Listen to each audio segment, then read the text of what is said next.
estaba la capilla, esta. Ahí O estaba la capilla para acá, eso. que daba el frente al Ayacucho. Claro.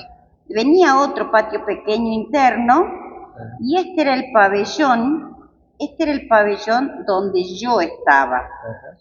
Después había otro pabellón de las menores de 12 años, Ajá. era pasando este patio, esta es la parte de los dormitorios de las monjitas. Estaban separadas, Raquel, por edades. Por edad. Acá Ajá. estaban las mayores de 12 a 18 y después en la parte trasera estaban las niñas, que creo que eran de 6 a 12 o de 4 a 12, y en el fondo, que era la calle Belgrano, acá había varias casas. Y en esta esquina estaba la Escuela Polivalente de Arte. De arte, en ese momento, ¿no? En ese momento. Ajá. Y dentro, ¿Por qué crees que las separaban por edades? ¿Cuál habrá sido el objetivo? Por el maltrato muchas veces, porque las niñas más grandes y estaban en estado de rebeldía, había muchas que eran agresivas. Había niñas que sufrían de, no sé si era esquizofrenia además, pero no toleraban un no y enseguida eran las piñas, la agresión de tirar con algo. Claro. De hecho, yo entrevisté a una señora que ha estado internada ahí, ya con su edad, ¿no? 89 años, Facunda, y ella me decía, dice, yo era bueno para las piñas, mirá lo que recordaba. Claro, sí, por ejemplo, había chicas con ese tipo de problemas de conducta. Yo creo que en algunos casos como que las internaban por un problema de conducta. ¿Qué no era un problema de conducta? Era un problema de salud. De salud, claro. Porque si había un problema neurológico, las internaban porque no las podían sostener en su casa con el resto de los hermanos. Yo calculo que la separación de las edades eran como para proteger las niñas más chicas. Un poco más de las más grandes, ¿no? Sí, no, había unas que eran de terror. Claro. Yo normalmente no era una santa, pero trataba de mantenerme al margen. Claro, trataba de vos no tener problema con nadie, decir, no me jodan que yo no te jodo. Yo tenía como que quería otra cosa para mí. Para vos, claro.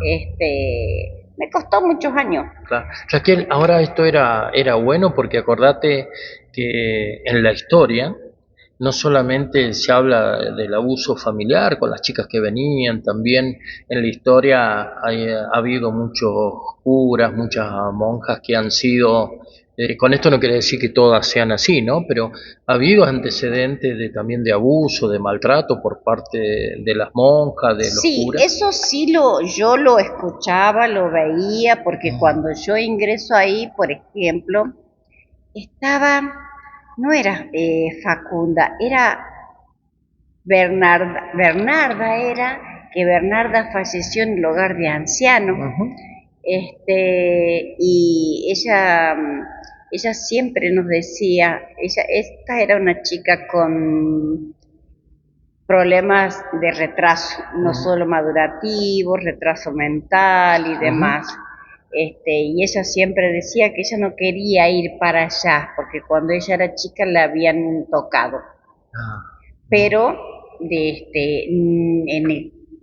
chicas grandes que ya estaban a punto de salir, decían, se van a morir, pero nunca que nos hayan, a mí, que me hayan contado algo específico, no. Claro, que vos digas, no, yo puedo decir que fue así, claro, no hay algo... No, nunca, ninguna de las chicas que estaban ahí me contó algo específico, pero sí tenían recelo.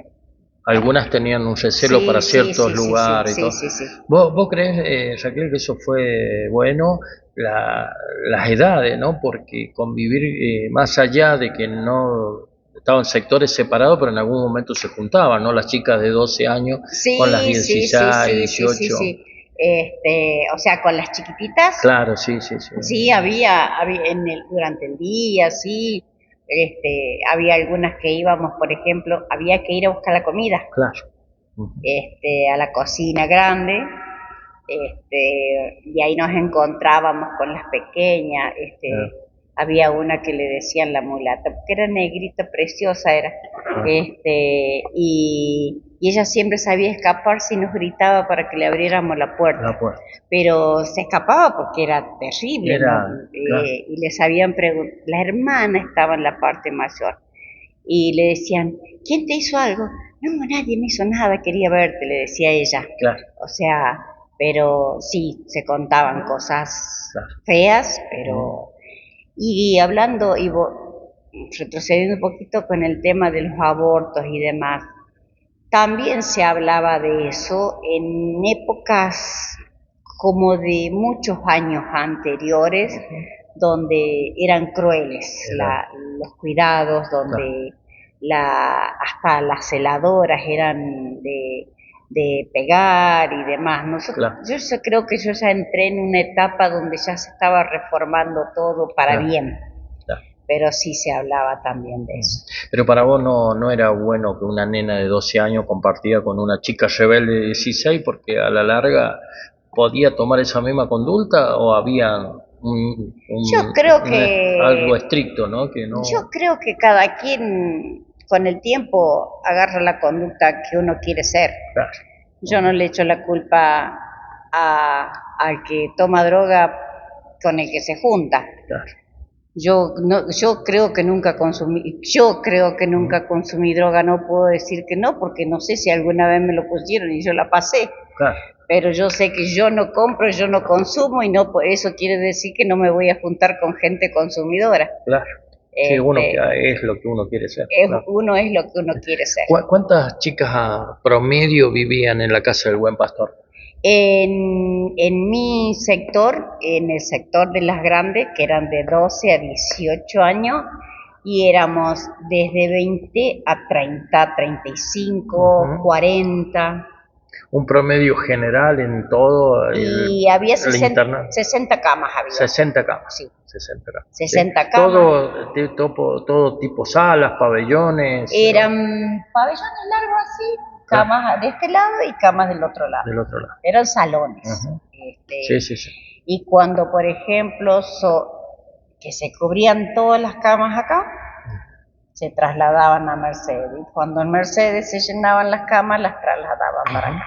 ¿Vos te acordás, te contaron en qué época llegó la casa del Gran Pastor? Porque se hablaba de damas de beneficencia que en esa época habían colaborado más con la iglesia para que desembarcara la casa del Buen Pastor en San Luis. No, la verdad que nunca me interioricé. Yo creo que yo al Buen Pastor lo usé como una salida para mí. Nunca me interioricé, no. Claro. Y después que me fui un par de veces ahí durante un periodo de 2 años, pero iba porque yo sentía necesidad de ir a la capilla y cuestiones así. O sea, y después ya de repente se fue la monjita a la cual yo iba a ver. ¿Cómo es que se llamaba la monjita? María Gabriela Suárez. María Gabriela Suárez. También, Raquel, se hablaba de que tuvo en la casa del Buen Pastor la hermana Paulina, muy conocida. La hermana Paulina era un amor, pero un amor que había que hablar con ella para saber que era un amor. Claro. Porque era una mole tan grande y tenía una cara siempre seria, enojada. Entonces uno como que le tenía temor hasta que uno hablaba con ella. Claro. Cuando ella hablaba desparramaba dulzura nomás. Claro. La hermana Paulina sí, andaba todo el día en la calle con su misericordia, y les daba de comer a la mayoría de los niños del barrio La Merced y aquella zona. El Kennedy y toda esa zona. Claro, y venía a la noche, me acuerdo que sabía venir con los pies a la rastra, con mercadería para el otro día volver, y se iba caminando. Hasta el Kennedy. De claro, la Ituzaingó. Agarraba la Ayacucho derecho, y en esa época no había cura en la capilla que está detrás del cementerio. Daba la misa ella. Claro. Que después ella trabajó con varios vecinos para construir la iglesia ahí, tengo entendido. Se hacía la misa, daba la misa ella. Ella daba la misa. Sí. Primero daba temor hasta que uno hablaba con ella, después que uno hablaba con ella Era un amor Claro. la madre Paulina, sí.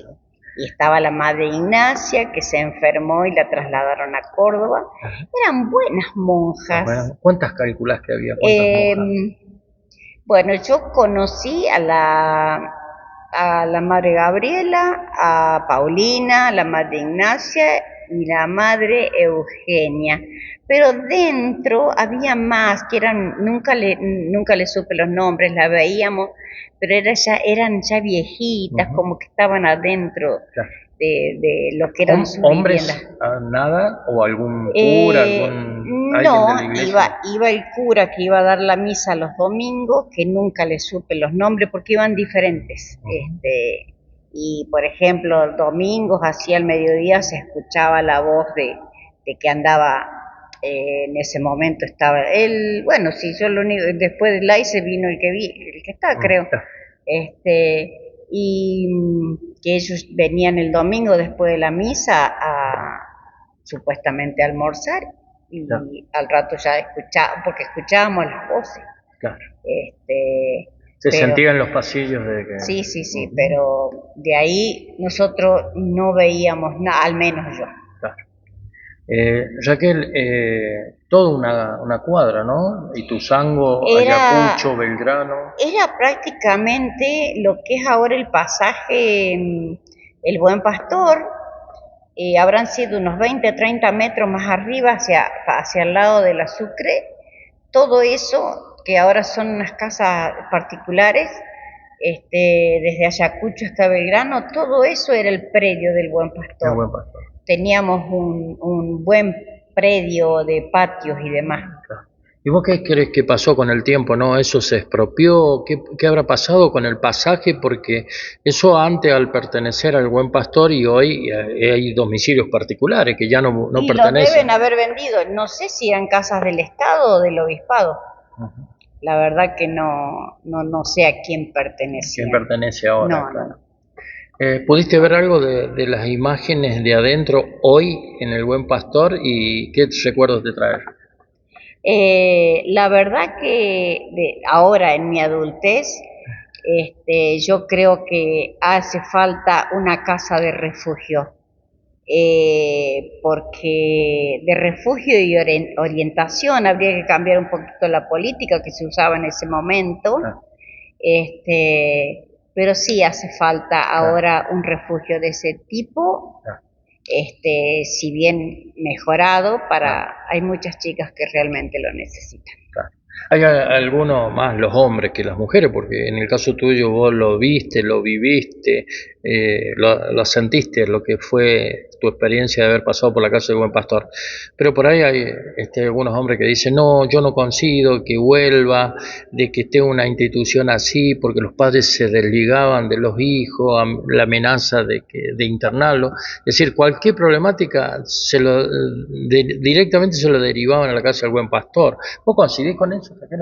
En algunos casos sí, de todas maneras, Sí. los padres que se quieren desligar de sus hijos se desligan igual, ¿eh? Igual. Con un buen pastor y sin buen pastor. En esa época el marido venía a la casa, lo único que le interesaba era tener una mujer disponible para él, no le importaba si los hijos comían o no. Claro. Y hoy en día pasa lo mismo. Dice, yo no quería ser padre, te hubieras cuidado antes, hermano. Claro.